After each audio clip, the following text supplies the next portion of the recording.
বাংলা সাহিত্যের জগতে এক অতি পরিচিত নাম।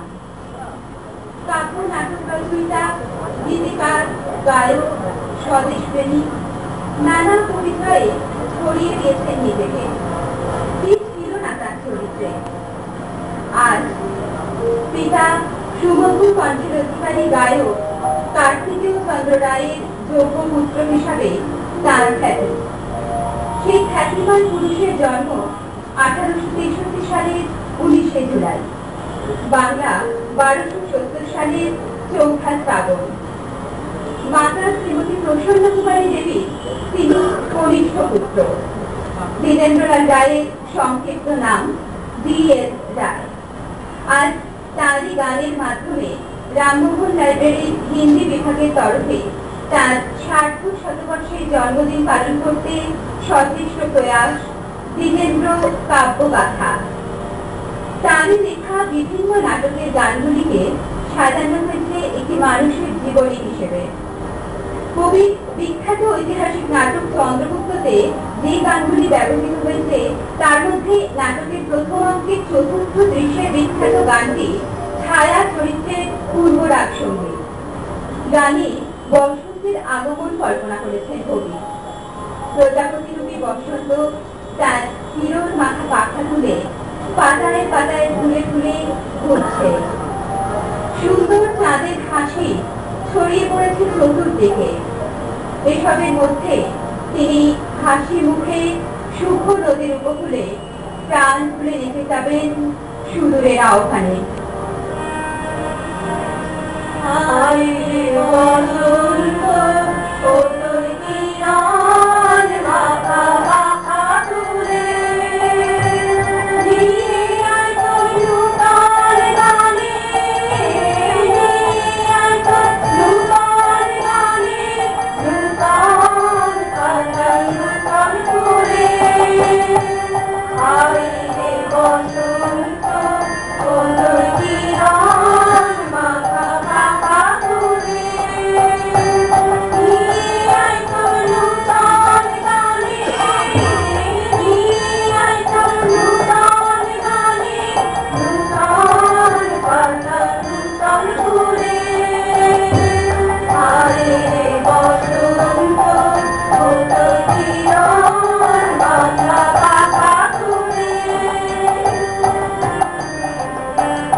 ইংরেজি সাহিত্যে এমএ পাশ করে চলে যান ইংল্যান্ডে কৃষিবিদ্যায় উচ্চ ডিগ্রি অর্জনের জন্য। বিলেত থেকে ডিস্ট্রিক্ট ম্যাজিস্ট্রেট ও কালেক্টরের পদে যোগ দেন। এর মধ্যেই লিখতে শুরু করেন নিজের মনের তাগিদে। তার আর এক বিখ্যাত নাটক শাহজাহান, এতে যে 9টি বিখ্যাত গান পরিবেশিত হয়েছে তার মধ্যে বর্তমান গানটি নর্তকীদের প্রেম সঙ্গীত। সুরাপানের মতো মোরাদের চরিত্রকে ফোটাতে এই গানটি ব্যবহৃত হয়েছে। উচ্ছ্বাস, হাসি রাশি, রূপ, গান সবকিছুর মধ্য দিয়ে যৌবনোচ্ছল মানুষের আকুল আকুতি। তার সব সুখ ভালোবাসা তাই বধূতেই নিবেদিত। আজি এসেছি, আজি এসেছি, এসেছি বধূতে, নিয়ে হাসির উপহার। আজি আমার যা কিছু আছে এনেছি তোমার কাছে, তোমারে করিতে সৎকার। আজি এসেছি, আজি এসেছি, এসেছি বধূতে, নিয়ে হাসির উপহার।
তরবারি মানুষকে উজ্জীবিত করেছেন, দেশপ্রেমকে প্রথিত করেছেন মানুষের মনে।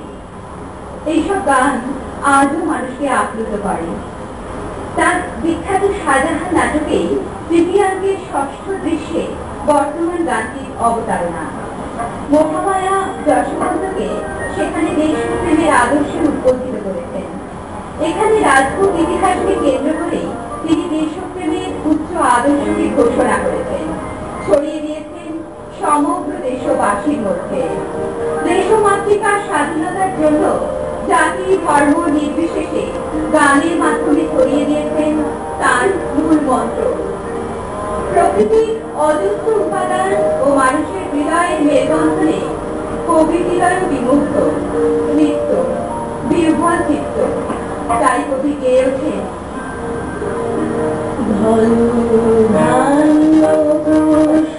ভরা আমাদের বসুন্ধরা, তাহার মাঝে আছে দেশে সকল দেশের সেরা, খুশি স্বপ্ন দিয়ে তৈরি সে দেশ, স্মৃতি দিয়ে ঘেরা।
কৃষ্ণ আকাশে এই গান যেন শুভ্রোজ্জ্বল সুরের বলাকা। একদিকে সুতার আসন্ন দুর্ভাগ্য, একদিকে মোহন কুলবধূর নির্মম পরিণতি, আবার অপরদিকে উচ্ছল প্রেম সঙ্গীত। এই সবগুলির মিলন তার সঙ্গীতের মাধ্যমে যেভাবে ফুটে উঠেছে তা রবীন্দ্রনাথ ছাড়া একমাত্র বোধহয় তার পক্ষেই সম্ভব। বর্তমান গানে কবি বুঝিয়েছেন নানা দুর্যোগপূর্ণ মুহূর্তের মধ্য দিয়ে জীবন তৈরি বয়ে চলেছে এক নূতন জগতের সন্ধানে। পরিবেশ অনুকূল, যাত্রীরা নূতন প্রেমী, বাঁশির ধ্বনি, উলুর ধ্বনি, নদীর উলুর ধ্বনি সবই মিলেমিশে একাকার। সাথে তপন চন্দ্র নতুন স্বপন বোনায় ব্যস্ত। এই অবস্থায় ছোট্ট পানসি তরি তার নিজের গতিতে হেলে দুলে এগিয়ে চলেছে।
গধূলির দিকে।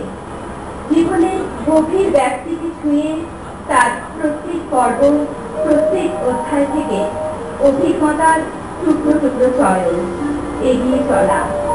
কিন্তু তারপর মোগল ও রাজপুত ইতিহাস নিয়ে আরো যেসব নাটক নাট্যকার দিনের বেলায় লেখেন, তারই মধ্যে একটি নাটক হলো দুর্গাদাস।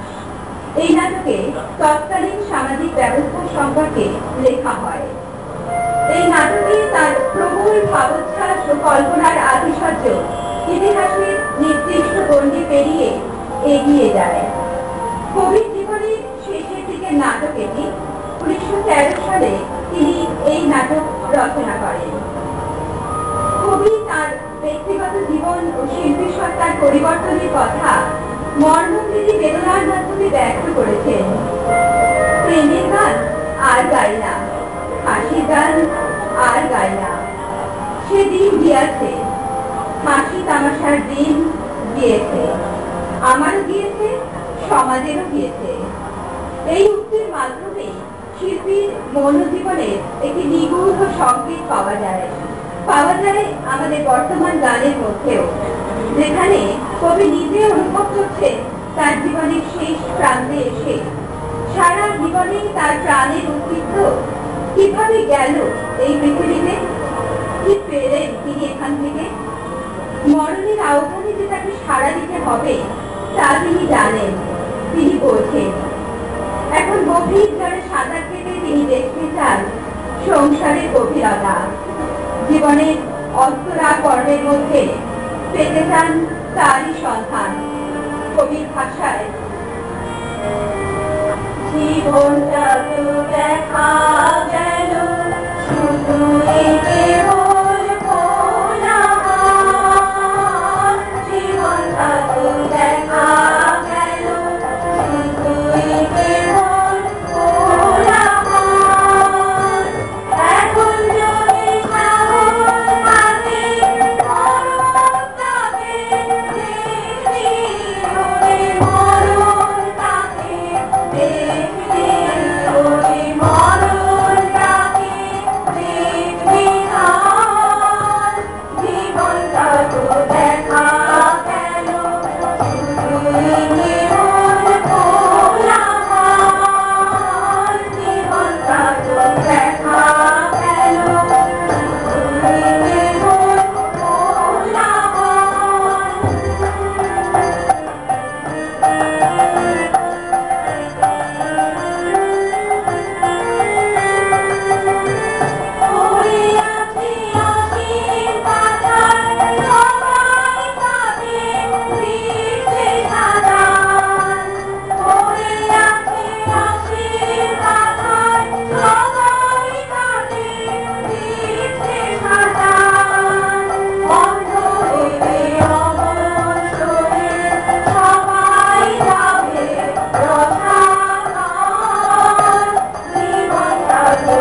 বর্ষে জন্মদিন স্মরণে রামমোহন লাইব্রেরি হিন্দি বিভাগের নিবেদন গীতি আলেখ্য দ্বিজেন্দ্র কাব্যগাথা এখানেই শেষ হল। গ্রন্থনায় অনিতা দত্ত, পাঠ হৈমন্তী দে, গানে সুপর্ণা দে, অনিতা দত্ত, হীরা সামন্ত, কৃপর্ণা পাল এবং শঙ্খমিত্রা ধর। যন্ত্রাংশের সঙ্গে তবলা শ্রী আশিস দে, পারকাশন শ্রী চন্দন চক্রবর্তী, সিনথেসাইজার শ্রী কল্যাণ পাল। নমস্কার।